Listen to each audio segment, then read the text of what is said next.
नमस्कार दोस्तों। अयोध्या के जीएसटी कमिश्नर ने यह कहते हुए अपने पद से इस्तीफा दे दिया कि मैंने योगी का नमक खाया है। अब कोई बताए कि साहब, आपने योगी का नमक नहीं खाया है, आपने उनका नमक खाया है जो इस देश में रहते हैं और जो अपना टैक्स भरते हैं। बस एक चुनावी जुमला है ये, क्योंकि 1 साल बाद यूपी में विधानसभा के चुनाव होने वाले हैं। किसी पार्टी का गुणगान करना है और उससे जाकर टिकट ले लेना। इसमें आपकी बिल्कुल आज़ादी है, आप कोई भी पार्टी ज्वाइन करें, कहीं भी जाके नौकरी करें, इसमें कोई बुराई नहीं है।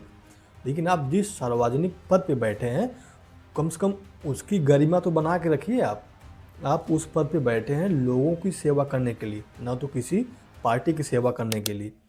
जब कोई अधिकारी इस तरह से किसी पार्टी का प्रचार करने लगेगा तो आप ये उम्मीद रखिए कि वो अपने कर्तव्यों का निर्वहन अच्छे से नहीं कर सकता।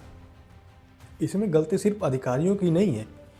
योगी साहब ने भी कई जगह इंटरव्यू में ये बोला है कि कोई भी प्रशासनिक अधिकारी अगर पार्टी ज्वाइन करना चाहता है तो पद से अपना त्याग पत्र दे के पार्टी ज्वाइन कर ले।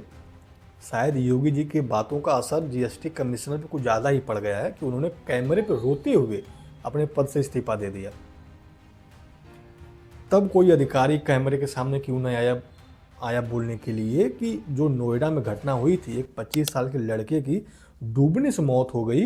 एक बाप के सामने एक 25 साल का नौजवान लड़का गुहार लगाते लगाते मर गया, लेकिन उसकी जिम्मेदारी कौन लेगा? कोई नहीं। कोई अधिकारी नहीं आया बोलने के लिए कि ये सिस्टम की लापरवाही की वजह से एक लड़के की जान चली गई। न ये जिम्मेदारी वहाँ के डीएम लेंगी, न वहाँ के जो अधिकारी थे जो वहाँ पे घटनास्थल में पहुँचे थे वो लेंगे।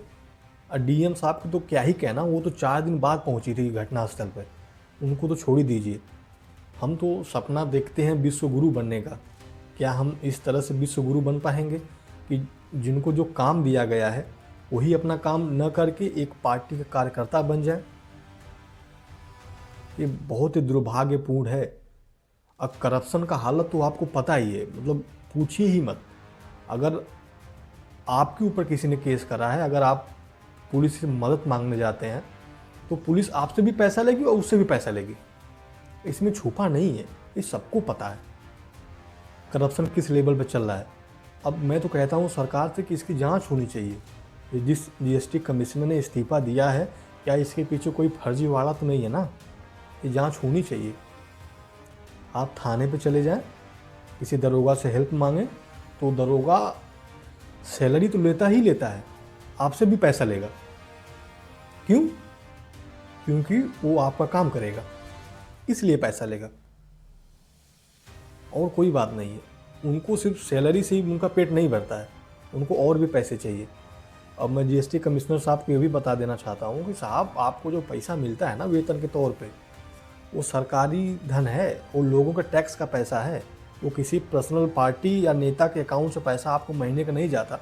हाँ, बैक साइड से जाता होगा तो मुझे नहीं पता, लेकिन अगर लीगल तौर पे देखें तब तो यही बात है कि पैसा आपको टैक्स पेयर्स का है जो आपको वेतन के तौर पर मिलता है। तो आप जिस पद पे बैठे हैं उसकी गरिमा बना के रखिए। अगर आप उस कर्तव्यों को निर्वहन नहीं कर पाते हैं तो आप शांति से इस्तीफा देके किसी पार्टी का दामन थाम लीजिए, इसमें किसी की बुराई नहीं है।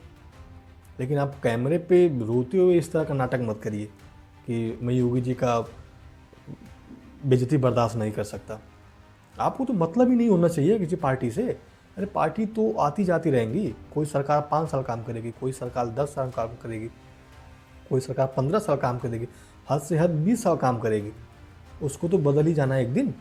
लेकिन आपको एक लंबे वक्त तक, यूँ कहें तो आपको 70 सालों तक उस पद की सेवा करनी है, लोगों की सेवा करनी है। तो आप ये क्यों भूल जाते हैं कि जिस पद पे आपको बैठाया गया है वो किसी पार्टी के द्वारा बना के नहीं दिया गया है, वो आपको देश के लोगों की सेवा करने के लिए दिया गया है।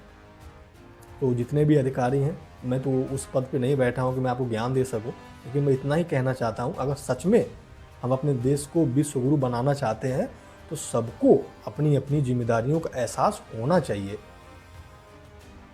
हम मिलते हैं आपको नेक्स्ट वीडियो में, तब तक के लिए जय हिंद।